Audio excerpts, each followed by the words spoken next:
Ok, donc les tractions. Ici, on va sortir un peu du cadre spécificité, bodybuilding, où on va essayer de cibler un certain groupe musculaire plus que l'autre, puisqu'essentiellement, qu'importe votre action, vous allez cibler plus ou moins les mêmes muscles. Ici, ce qui compte, c'est de trouver une position, surtout qui nous permette d'abord de réaliser des tractions avec une amplitude complète, et ensuite de réaliser des tractions, eh bien, sans douleur. Donc, une amplitude complète, essentiellement, c'est idéalement d'avoir en bas du mouvement une ouverture d'épaule qui se présente comme ceci, environ 180 degrés, et en haut du mouvement des coudes qui se rapprochent le plus possible du corps, voire qui finissent derrière le dos. Donc si vous éprouvez des douleurs en essayant d'avoir une amplitude complète, essayez de varier le grip. D'accord? Le grip, ici on a une position, ce qu'on appelle pronation, avec les paumes de main qui se dirigent loin de nous. Donc sur barre fixe, ça donne ça. On a également une position prise neutre avec les paumes de main qui se dirigent l'une vers l'autre, que l'on retrouve notamment aux anneaux de gymnastique ou encore sur d'autres supports fixes qui le permettent. Et puis on retrouve également la position de supination avec les paumes de main ici qui se dirigent vers nous. D'accord? Donc, encore une fois, qu'importe le grip, ça va apporter une certaine variation certes, mais ce qui compte le plus, c'est surtout de pouvoir réaliser les tractions sans douleur. Essentiellement, il y a certains grips ici, comme la position en supination sur barre fixe, qui nécessite une certaine mobilité autour des poignets et autour des épaules. Donc, si ça vous fait mal, essentiellement, ben, dirigez-vous sur des anneaux de gymnastique, notamment.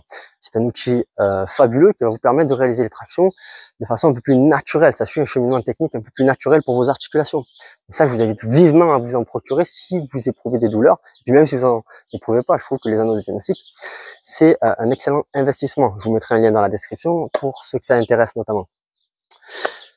Donc ça, c'était pour la partie grip. Ensuite, en ce qui concerne le mouvement, l'exécution du mouvement, essentiellement, on va parler d'abord de l'écart.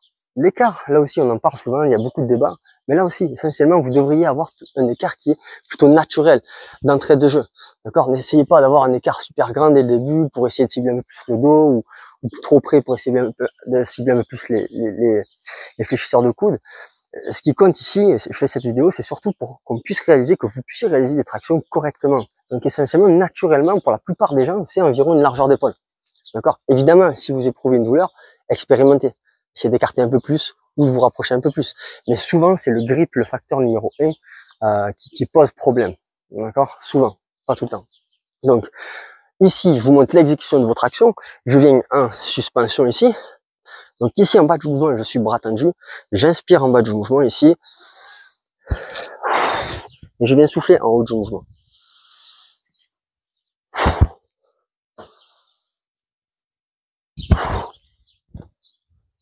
Donc là, ici, j'essaie d'avoir une forme stricte. D'accord?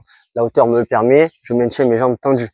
Et je vous recommande, dès que vous le pouvez, de réaliser des tractions suffisamment sur un support suffisamment haut pour pouvoir maintenir des jambes tendues. Bon, si vous ne pouvez pas, c'est pas grave, pliez les jambes, mais essayez de maintenir une forme stricte. Et quand je parle de forme stricte, c'est-à-dire essayez d'éviter de kicker avec les pieds pour compenser et essayer de vous propulser, comme on peut le voir parfois.